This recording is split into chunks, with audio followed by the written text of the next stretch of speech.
Mister Rajendra Sharma पिछले 5 सालों से अपने बड़े से मकान में अपनी बेटी के साथ हंसी खुशी रह रहे थे। उनकी उम्र अब 60 को पार कर चुकी थी और बेटी प्रिया अब 28 की होने को थी। उम्र को ध्यान में रखते हुए बेटी ने उनका सारा कामकाज अपने कंधों पर ले लिया था। प्रिया अपने हर काम में बहुत अच्छी थी। जितने अच्छे से वो अपने पापा, घर और उनके कारोबार का ध्यान रखती थी, कोई और शायद ही रख पाता। अगर राजेंद्र जी का कोई बेटा होता तो वह भी नहीं। इन बाप बेटी का रिश्ता बहुत ही प्यारा था। बिना बाबा के प्रिया को नहीं चलता और बिना प्रिया के उसके बाप का किसी काम में मन नहीं लगता। कभी कभी ऐसा लगता जैसे राजेंद्र जी प्रिया के बाप नहीं, उसके बेटे हैं। प्रिया की हरकतें ही कुछ ऐसी थी। बाबा को सुबह जल्दी उठकर ज़बरदस्ती वॉकिंग के लिए भेजना हो, या छोटे बच्चों को जैसे दवाइयाँ पिलाते हैं वैसे ही पापा को दवाइयाँ उन्हें खिलानी हो। प्रिया का बर्ताव अपने बाबा के साथ बिल्कुल वैसा ही था जैसा किसी माँ का अपने बच्चे के साथ होता है। प्रिया के बाबा भी कुछ कम नहीं थे। जब जब प्रिया उन्हें दवाई खाने के लिए देती तो आधी दवाई खाते और आधी छुपा लेते, लेकिन प्रिया की नज़रों से नहीं बच पाते। फिर वह उनके सामने खड़ी होकर सारी दवाइयाँ उन्हें ज़बरदस्ती खिलाती। रात को प्रिया के सोने के बाद चुपके से किचन में जाकर फ्रिज से मिठाई चुराकर खाना। बाबा की ऐसी शरारतें भी प्रिया पकड़ लेती थी। पकड़े जाने पर बाबा पानी पीने का बहाना करते, लेकिन प्रिया उनको समझाती कि मिठाई आपके लिए हानिकारक है। बाबा को याद दिलाती कि पिछली बार उनका शुगर लेवल कितना बढ़ गया था। अपने ही घर में अब मैं मिठाई भी नहीं खा सकता।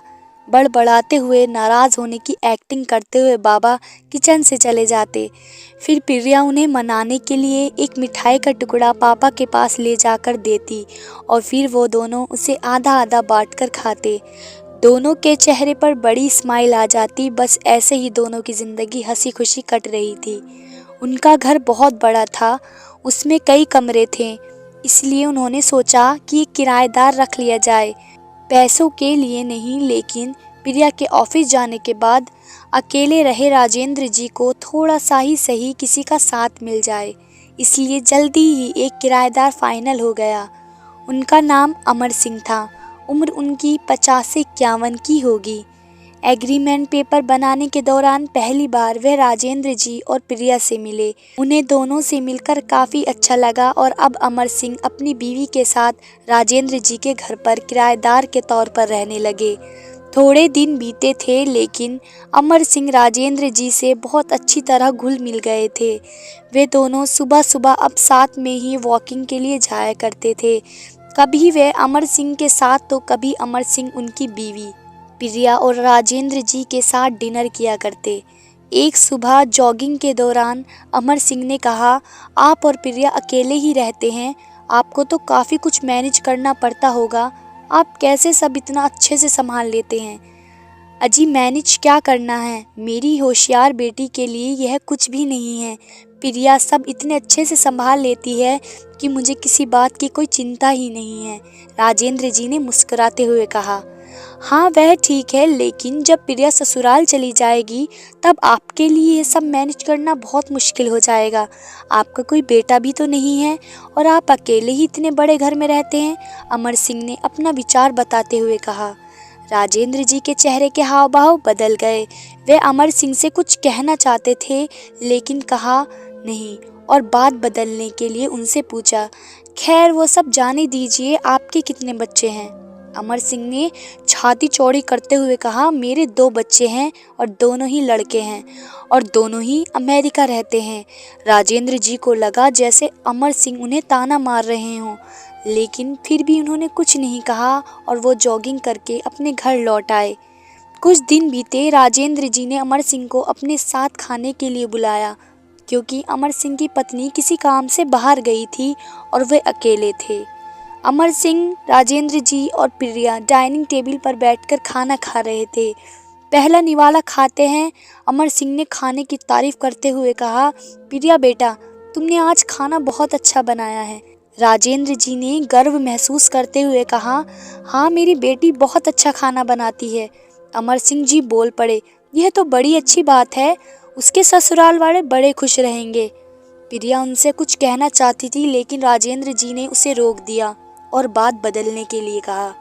प्रिया से पूछा, कारोबार कैसा चल रहा है, कोई दिक्कत तो नहीं हो रही? प्रिया ने कारोबार की सारी जानकारी और स्थिति अपने पापा को बताई, जिसे अमर सिंह भी सुन रहे थे और वह प्रभावित होकर बोले, वाह प्रिया बेटा, मानना पड़ेगा, जिस तरह से तुम सारा कारोबार संभाल रही हो, तुम राजेंद्र जी की बेटी नहीं बेटा हो, बेटा। अब राजेंद्र जी से ना रहा गया। उन्होंने कहा, पता नहीं क्यों आप सभी लोग बेटी को बेटी के साथ कंपेयर करते हो।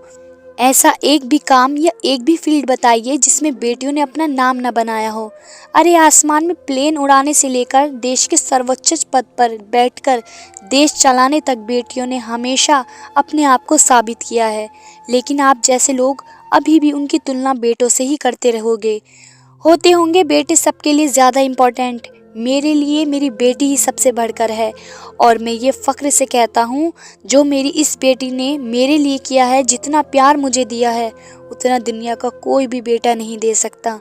चलिए मैं आपसे ही पूछता हूँ, आपके 2 बेटे हैं ना, बताइए वो साल में आपसे कितनी बार मिलने आते हैं? अमर सिंह जी, दुनिया बदल चुकी है, अब आप भी बदल जाइए। बेटी को बेटी ही रहने दीजिए, उसे बेटा बनाने की कोशिश मत कीजिए। अगर आपको स्टोरी पसंद आई हो तो हमारे चैनल को सब्सक्राइब ज़रूर कर लें।